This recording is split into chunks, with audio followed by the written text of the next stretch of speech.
2.5 గంటలంటే మేకప్కి ఇప్పుడు ఒక dual role చేస్తున్నారు కదా ఇందులో. ఇప్పుడు ఫిట్గా ఉన్నారు చూడటానికి. లేడీస్ అంటే కొద్దిగా స్మూత్గా అవి ఒంపు సొంపులు స్మూత్గా ఉన్న ఆ టైంలో అంటే వెంటనే చేంజ్ అవ్వడానికి అంటే ఆ బ్యాలెన్స్ ఎలా దీని నుండి దీనికా ఇది ఫినిష్ చేసి మనం మెకానిక్ రాకి ప్రమోషన్ చేసుకొని దీనికి వెళ్ళాను నేను. అయితే మధ్యలో చాలా గ్యాప్ వచ్చింది. కంప్లీట్ నేను అటు ఇటు షిఫ్ట్ అయ్యారేమో అనుకున్నా కాదా. సోను ఫినిష్ చేసి మధ్యలో మెకానిక్ రాకి రిలీజ్ అయింది. దాని తర్వాత లైలాకి వెళ్ళినాము. కానీ లైలాకి నేను ఏం మేకప్ వేస్తారు, షూటింగ్ తర్వాత ఇంటికి వెళ్ళొచ్చు, ఇంటి తర్వాత మన బయట పనులు ఉంటే తిరగొచ్చు అనుకున్నా. నాకు ఎప్పుడైతే అద్దం ముందుకి వీళ్ళు నాకు కత్తులు కటారాలు తెచ్చి మొత్తం సప్ సప్ సప్ సప్ అని మొత్తం ముఖం మీద అన్ని ఇట్లా పడుకోబెట్టి ఏమేమో చేసేసారు.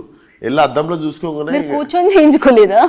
ఐబ్రోస్ చేసినప్పుడు ఇట్లా పడుకోబెడతారు కదా,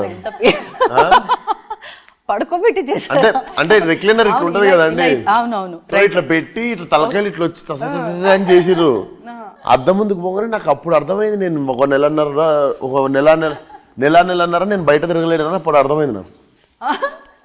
నేను అంటే ఇంకా కాంట్ వాచ్ ఉంది అది.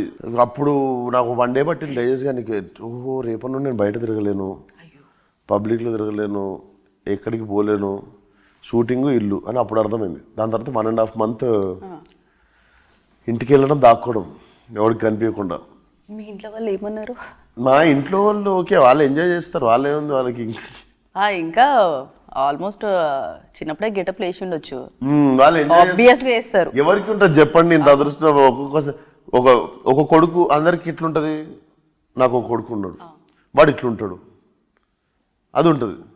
మా మమ్మీ డాడీకి ఎట్లుంటుంది, నాకు ఒక కొడుకు ఉన్నాడు, వాడు ఈరోజు ఇట్లున్నాడు, 3 నెలల తర్వాత ఇంకో లెక్క ఉంటాడు, ఒకసారి పోలీస్, ఒకసారి అది. వాళ్ళకి కూడా వాళ్ళది ఐ థింక్ వాళ్ళకి మంచి ఎంటర్టైన్మెంట్ నేను.